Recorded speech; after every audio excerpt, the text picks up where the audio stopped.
I think he was the first blues guy that I really met was Clarence. He had a radio show in Beaumont on KJET radio. And he had an hour show and just played a lot of great stuff. And I started listening to him and started calling him up and asking for songs and stuff.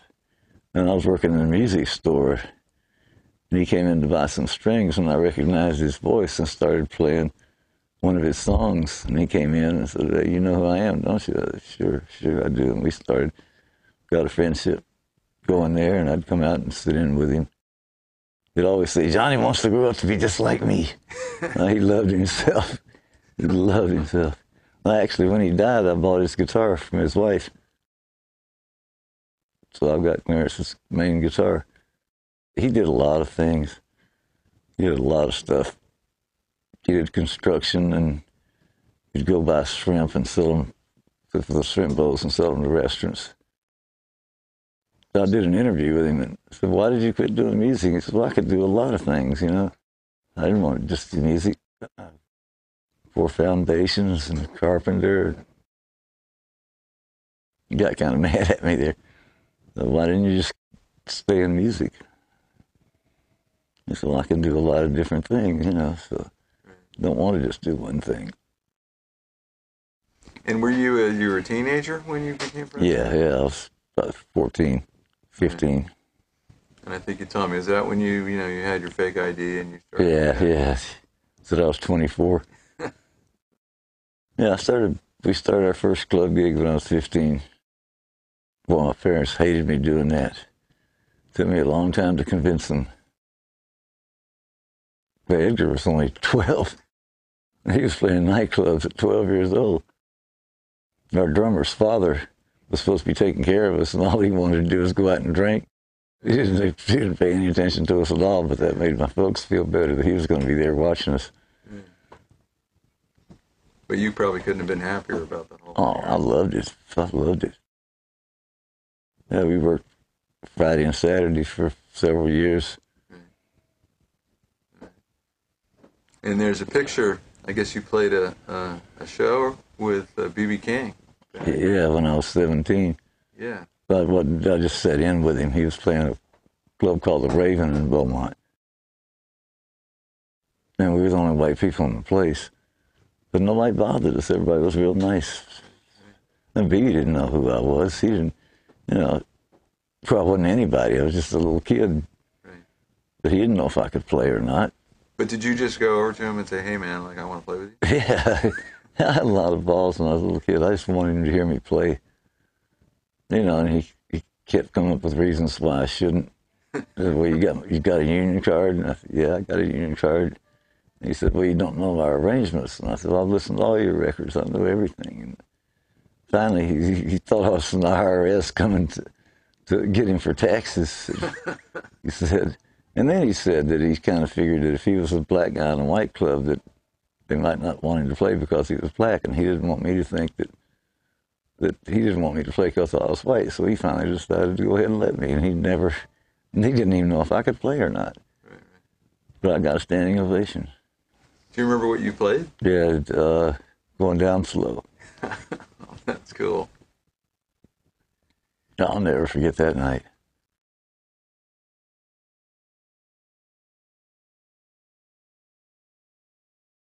I met Freddie in Austin, the Vulcan Gas Company. We'd open for him all the time. And, I always loved Freddie's playing. So, Hideaway was just one of my favorite songs. Right. We used to jam with Freddie a lot. Oh, that's killer. He was cool? No, he was a really, really nice guy. He loved to play. He always wanted me to play. The one night I was on mescaline and I couldn't play it. He called me up and I said, "Freddie, I can't play. I'm too messed up." And why can't you play, man? I said, "I just can't. I just can't do it, man. You got to let me out of this." He'd already announced me and everything. But that was the only time I ever canceled out on him.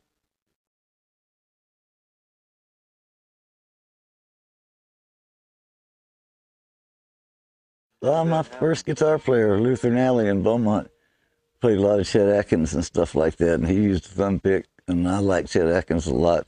Merle Travis, and then you could play stuff with your fingers and your thumb. Right. So I just started playing that way. Right. A lot of blues guys use thumb picks too. Yeah, Muddy used the thumb pick, didn't he? Oh yeah, he used thumb pick.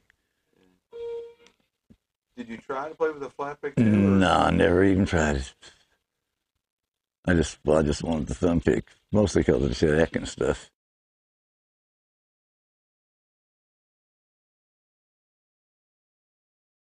When I started playing slide too, there's nobody else that played slide. I had to learn it all from listening to records, the tunings and everything. Because there wasn't anybody else that I knew that played any slide. Right, so nobody could show it to you. No, I just figured out the tunings myself. Wow. By listening to them. And was that primarily from listening to Muddy and to Robert Johnson? Yes, Sunhouse. Oh, right. Elmore James. Done a lot from Elmore. Yeah, I could just tell from listening to it that that's what they were doing because they had the chord. Pretty easy to figure out that they were playing a chord. It was just the two tunings were D and G. First thing I tried using was a watch. And that didn't work too good. I screwed my watch crystal all up. I tried test tubes, lipstick holders. Nothing worked good until I went to Denver, and this guy got me a piece of pipe. Right. Have you tried glass or any other material? I tried test tubes. That was a little too light. How about brass? Never did try brass.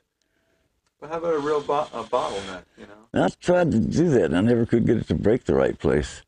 Yeah, that's Supposed to like impossible. put a string around it and soak it in kerosene and heat it up. Right. And it always broke in the wrong place. I didn't like glass anyway. Right. What is it that you like about the metal? It just sounds nastier. It's more sharper, clearer sound. Right. Glass is more, a little more bassy and subdued. Right. So Dunlop's making a Johnny Winter slide. Yeah, they do. It looks just like it. Plays just like it too. Well, that's another thing that's important is the length. Yeah, Muddy just used a little tiny one. It covered about 3 strings. Right. This covers the whole 6.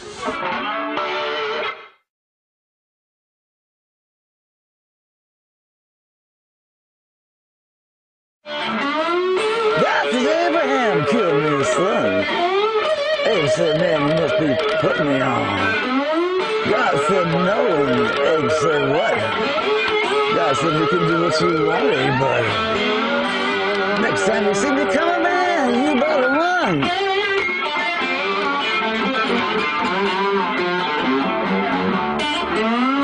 That same way Wolf was killing Don, God said, on Highway 61.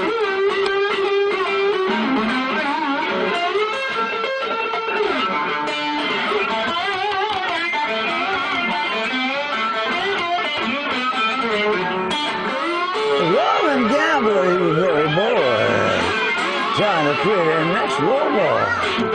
Found a promoter who almost fell on the floor. He said, I never engaged this kind of thing before.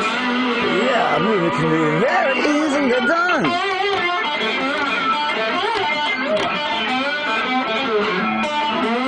Just put some glitches out in the sun and have it on Highway 61.